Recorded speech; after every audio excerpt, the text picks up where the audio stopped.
पुणे, जिंदगी का शहर, सपनों का शहर।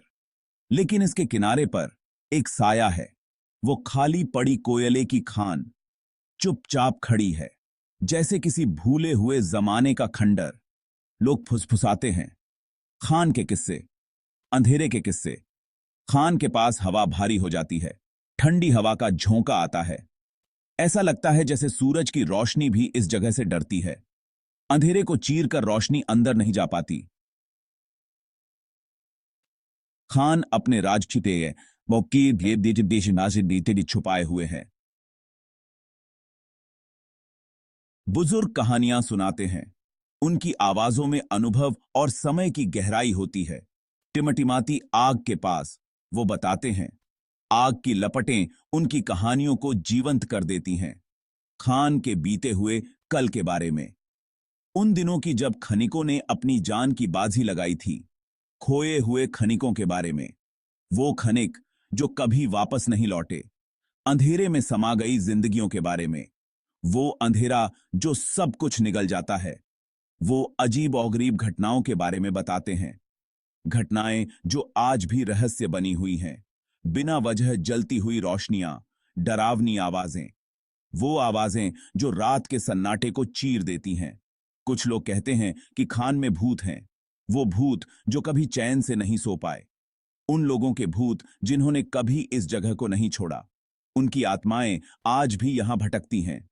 वो सुरंगों में भटकते हैं, ऐसा कहते हैं। सुरंगें जो अब भी उनकी कहानियों से गूंजती हैं। इस दुनिया और उस दुनिया के बीच फंसे हुए वो आत्माएं जो कभी मुक्त नहीं हो पाईं। उनकी चीखें हवा में गूंजती हैं, वो चीखें जो दिल को दहला देती हैं। उन लोगों के लिए चेतावनी जो बहुत पास जाने की हिम्मत करते हैं। ये कहानियां एक सबक हैं, एक चेतावनी। एक रात दोस्तों का एक ग्रुप इकट्ठा हुआ, जवान और बेफिक्र। वो उन पुरानी कहानियों पर हंसे, एक दूसरे को खान में घुसने की चुनौती दी। उनमें से एक, राजेश, सबसे ज्यादा हिम्मती था। उसने उनके डर का मजाक उड़ाया। उसने कहा कि वो उन्हें दिखाएगा, वो खान को जीतेगा। बाकी लोग डर और घबराहट से देखते रहे। राजेश बेवकूफ था या बहादुर, उन्हें यकीन नहीं था। लेकिन एक बात पक्की थी, आज रात उनका सामना अनजान से होगा। साथ मिलकर वो खान के साये में कदम रखेंगे। जैसे ही वो खान में दाखिल हुए, हवा ठंडी हो गई। अंधेरा उनके चारों ओर छा गया, घना और भारी। शहर की आवाजें धीमी पड़ गईं। उनकी जगह एक अजीब सी खामोशी ने ले ली। उनकी एकमात्र टॉर्च की रोशनी कमजोर लग रही थी। चारों ओर फैले अंधेरे में एक छोटी सी टिमटिमाहट। हालांकि राजेश बनावटी बहादुरी दिखाता रहा। उसने अपना डर छुपाने के लिए मजाक किया। हालांकि बाकी लोग बेचैनी महसूस कर रहे थे। अंधेरा जिंदा लग रहा था, यह उनके कानों में फुसफुसा रहा था। खान उन्हें देख रहा था। ईब की थी। भाग 5, अंधेरे में एक चमक। यह कहानी उन खनिकों की है जो अपने साहस और धैर्य के बल पर अंधेरे में भी उम्मीद की किरण ढूंढने निकले थे। वे खान की गहराई में भटकते रहे। हर कदम के साथ अंधेरा और गहरा होता गया और उनके दिलों में डर भी बढ़ता गया। धूल और गीली मिट्टी की गंध से हवा और भी घनी हो गई।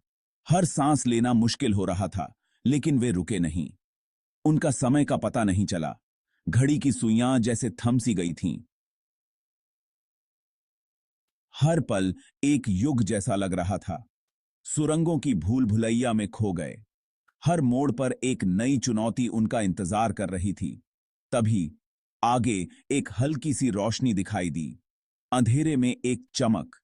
यह रोशनी उनके लिए उम्मीद की किरण बन गई। उत्सुकता डर से लड़ रही थी। वे आगे बढ़ते गए।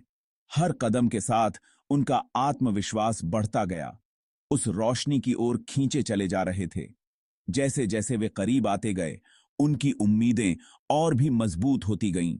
जैसे ही वे एक मोड़ पर मुड़े, वे हांफने लगे। उनके सामने जो दृश्य था वह अविश्वसनीय था। उनके सामने एक ऐसा नजारा था जिसकी उन्होंने कभी उम्मीद नहीं की थी। यह दृश्य उनकी सारी मेहनत का फल था। एक ऐसा नजारा जो सब कुछ बदल देगा। यह खोज उनके जीवन को एक नई दिशा देगी, एक नई शुरुआत का संकेत। भाग 6। गहराई की देवी। उनके सामने एक छोटा सा कक्ष खुला।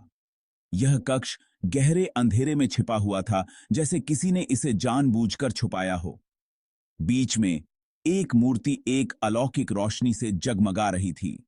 यह रोशनी इतनी चमकदार थी कि अंधेरे में भी स्पष्ट दिखाई दे रही थी। यह एक देवी की मूर्ति थी, सुंदर और शांत। उसकी नक्काशी इतनी बारीक थी कि हर विवरण स्पष्ट था। उनके हाथ आशीर्वाद देते हुए फैले हुए थे।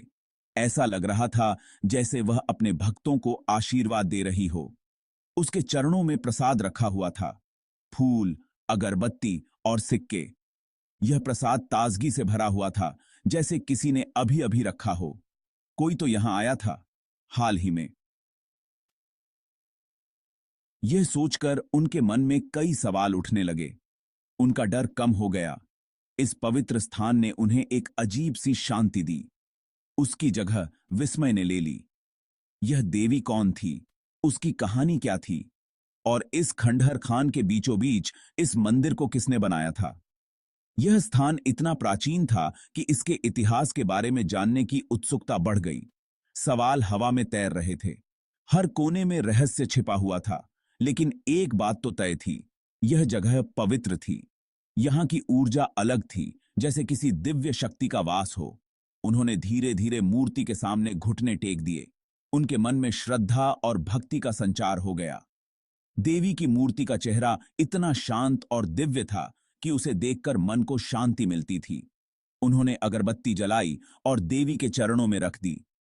यह उनका श्रद्धा का प्रतीक था। वह मूर्ति के सामने ध्यान में बैठ गए। उनके मन में कई सवाल थे, लेकिन इस पवित्र स्थान ने उन्हें एक अजीब सी शांति दी। यह कक्ष अब उन्हें एक मंदिर जैसा लग रहा था, एक ऐसा स्थान जहां दिव्यता और शांति का वास था। जैसे ही वे वहां खड़े थे, उन्हें एक आवाज सुनाई दी। सुरंगों से गूंजती हुई एक फीकी सी फुसफुसाहट, पत्थरों पर पिक कुल्हाड़ी की आवाज। आवाजों की गूंज। वे मुड़े, लेकिन वहां कोई नहीं था, केवल अतीत की गूंज। उन्हें पुरानी कहानियां याद आ गईं, अंधेरे में खोए हुए खनिक। क्या ये उनकी आवाजें थीं? उनकी आत्माएं हमेशा के लिए खान से बंध गईं? हवा एक बार फिर ठंडी हो गई।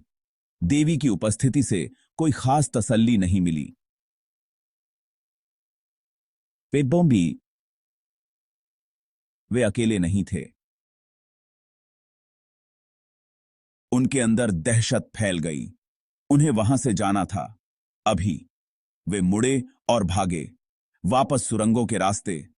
ऐसा लग रहा था जैसे अंधेरा उन्हें पकड़ने की कोशिश कर रहा हो, उन्हें वहीं रोकने की कोशिश कर रहा हो, लेकिन उन्होंने हिम्मत नहीं हारी। डर से भागते रहे। वे तब तक नहीं रुके जब तक वे खान के प्रवेश द्वार से बाहर नहीं निकल गए। ठंडी रात की हवा में वे जमीन पर गिर पड़े,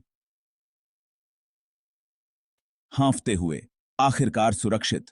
या उन्हें ऐसा ही लगा। उन्होंने कभी नहीं बताया कि उन्होंने क्या देखा। पहले तो नहीं, लेकिन उस अनुभव ने उन्हें बदल दिया। वे अब वही बेफिक्र जवान नहीं थे जो खान में दाखिल हुए थे। उन्होंने अंधेरे का सामना किया था और उसने पीछे मुड़कर देखा था। पुरानी कहानियां अब केवल कहानियां नहीं लगती थीं। खान में राज दबे हुए थे। इतना तो तय था, राज जिन्हें अनकहा ही रहने देना बेहतर था। वह खंडहर कोयले की खान आज भी वहीं खड़ी है। शहर के किनारे पर एक खामोश प्रहरी सतह के नीचे छिपे अंधेरे की याद दिलाता है, और जो लोग बहुत पास जाने की हिम्मत करते हैं, वे अभी भी फुसफुसाहट सुन सकते हैं। अतीत की गूंज एक याद दिलाता है कि कुछ राज दफन ही रहने देना बेहतर होता है।